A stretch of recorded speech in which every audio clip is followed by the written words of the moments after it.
अनंत कोटि श्रीविमंडित गुरुदेव पदारविंदरे शतकोटी दंडवत प्रणाम निवेदन करुच्ची। श्रोता बंधु आपण मानक अनेक अनेक शुभेच्छा शुभकामना और प्रीति प्रणाम जनाऊँगी। आज आम अन्य एक विषय पर आलोचना करवा। पूर्ववर्ती अध्याय मानक आलोचना करते मनीष जीवन चरम और परम लक्ष्य हूँ भगवत प्राप्ति, भगवत सानिध्य लाभ। भगवान गीतारे कहते नास्ति बुद्धिरजुक्तस्य न च युक्तस्य भावना न च भावयत शांतिरशान्तस्य कुतो सुखम। अर्थात सद्बुद्धि न सद्भावना हुए ना। आ जब सद्भावना ना ताको केते शांति मिले ना। आ जार शांति ना अर्थात जे अशांत अशांत ताको सुख कोठबा मिलिबो। तेणु सुख शांतिर अधिकारी होबा पई हेले हमको भगवान सहित गुरुଙ୍କ सहित योगयुक्त होबा पई पड़े एवं गुरु भगवान सहित योगयुक्त हेले ही समय क्रमे आमे तांको अनुभव करि पारु, तांको सानिध्य लाभ करि पारु बा अचिले से हमको प्राप्त हेई पारु। गुरु भगवान सहित योगयुक्त होबा पई हेले प्रथम जिनिस होला हमर आत्म कृपा दरकार। अर्थात निजे निजको दया करिबा दरकार। निजे जदि निजको आमे दया न करिबा, भगवानकर आश्रय आमे न चाहिबा, भगवान किए जानिबा पई चेष्टा करिबानी, हे भगवान तुम्हें मते प्राप्त हो ये भावना जदि आम भितर बलवत्तार न हुए ताहले कोन आम भगवान सहित योगयुक्त हेई परिबा। बेले बेले एमती हुए जे चैतन्य चरितामृत रे जेमती कुहाई ईश्वर कृपा गुरु कृपा वैष्णव कृपा हल आत्म कृपा बिने जीव छार खार केल। तामाने ईश्वर कृपा मिलिला, गुरु कृपा मिलिला, वैष्णव कृपा भी मिलिला, किंतु आत्म कृपा नथिबारु जीव छार खार हे।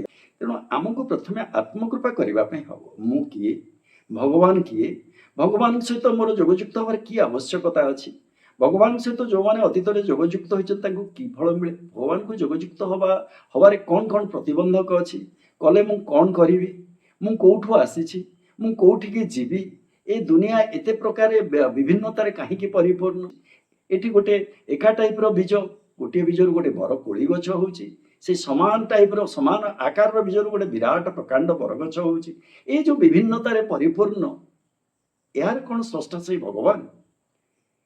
ताले ये भगवान को तो भगवान जदि ये समस्त विभिन्नतार मूल कारण तांको जानि पारिले सकल शक्तिर अधिकारी हो पारि, मत चिरंतन शांति मत मिल पार।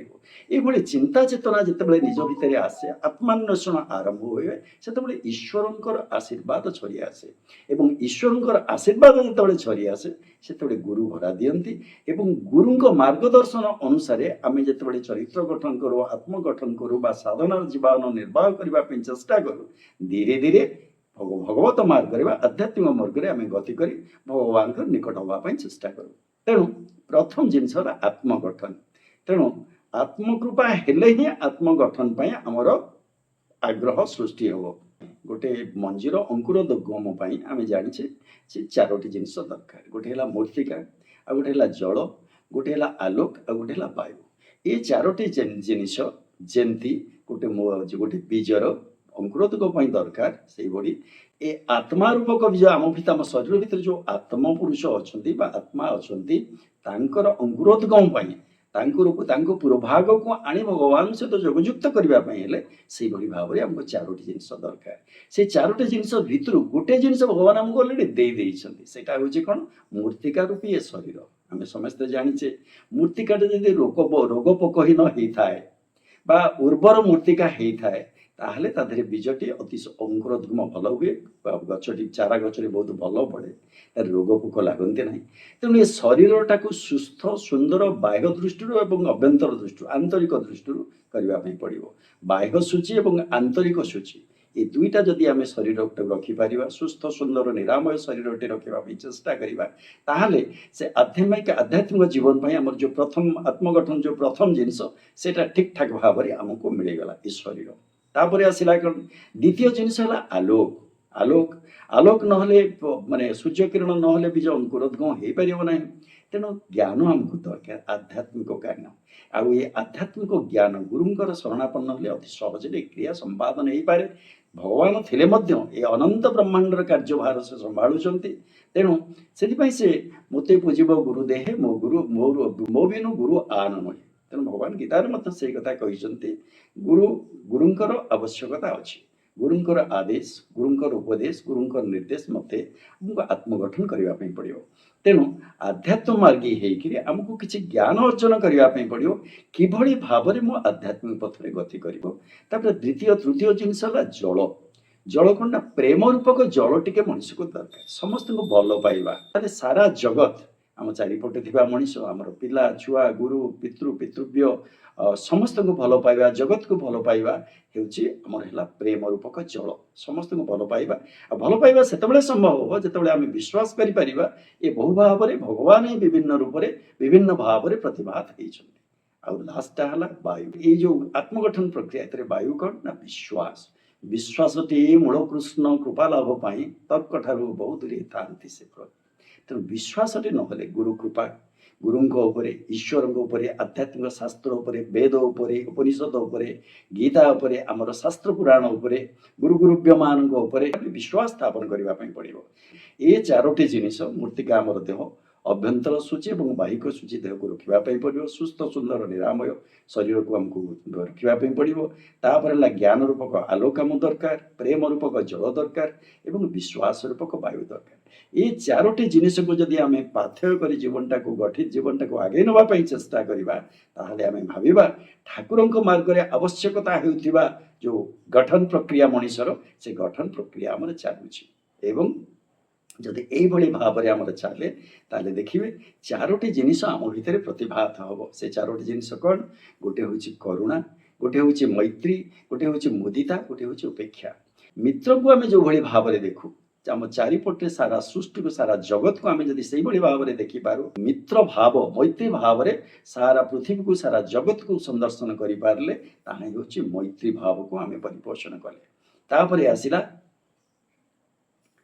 करुणा समस्त दया प्रदर्शन करवा बाचिक हो कायिक हो मानसिक हो जो भाई भाव में हो सारा जगत को आम टे दया प्रदर्शन करवा जदि किए असुविधा पड़ी साहाय्य करवा यही भाव में आम शक्ति मते आम चेष्टा करवा जगत को दया प्रदर्शन करने करुणा प्रदर्शन करने।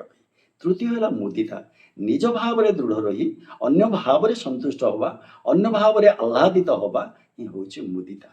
चतुर्थ है उपेक्षा दुर्जन मान प्रति क्षमा प्रदर्शन करवा क्षमा अभ्यास करवा गोटे सब बड़ जिनिस जे आत्मगठित लोक आत्मगठन मार्ग में किसी उन्मेष से करि तार कौन से असत कार्य करने से सत्यान्वेषी सब बेले हम कौन से असत पथर चलने केवे भी भल लगे ना एवं से सदाचारी हम सदाचारी अर्थ सत आचार हम शास्त्र पुराण रे शास्त्र वेद वेदांत जमती आमको चलवाई कहुई सका उठी आम ठाकुर को प्रणाम करवा बापा माँ को प्रणाम करवा शुद्धपुत वस्त्र पिंधिक मंदिर भीतर को जावा आमिष भक्षण कर मंदिर भीतर को प्रवेश करवा ना ये अनेक अनेक कथा शुद्धपुत जीवन यापन करने आम शास्त्र आम प्रति कहुई कहुए सदाचार। तापर आम स्नेह परायण आप देखिए जो लोकटी प्रति कथार प्रति लोक को स्नेह करुचे तार आत्मगठन प्रक्रिया शेष हो जाए शेष स्तर में आसी पहुँची आउ से शेष जिनसा सेवा परायण। जदि भिक्षुक जड़े आम घर को आसी आमर किसी दवापाई घरे ना पानी ग्लास तो दे पारिबा एवं अति न्यून कंठे कहीपर हे अतिथि देवता आम घर किसी ना मुझे दे पारुनी मुझे क्षमा मागुची एतिक तो कहीपर। तेणु यही भाव में जीव जगतर जदि आम सेवा कर जीव जगतर अक्लांत सेवक होती स्वयं भगवान। तेणु यही भाव में जदि आम जीव जगतर सेवा कर सत्यान्वेषी हवा सदाचारी हवा स्नेहपरायण हवा सेवापरायण हवा ताहले आमर आत्मगठन प्रक्रिया कंप्लीट हो ये आत्मगठन प्रक्रिया कंप्लीट हो गले आम भगवान सहित अंतत पक्षे जोगयुक्त हो सहित जोगयुक्त हो गले सानिध्य लाभ करने अविलंब हेनी। आज ये श्रोता बंधु जय जगन्नाथ जय।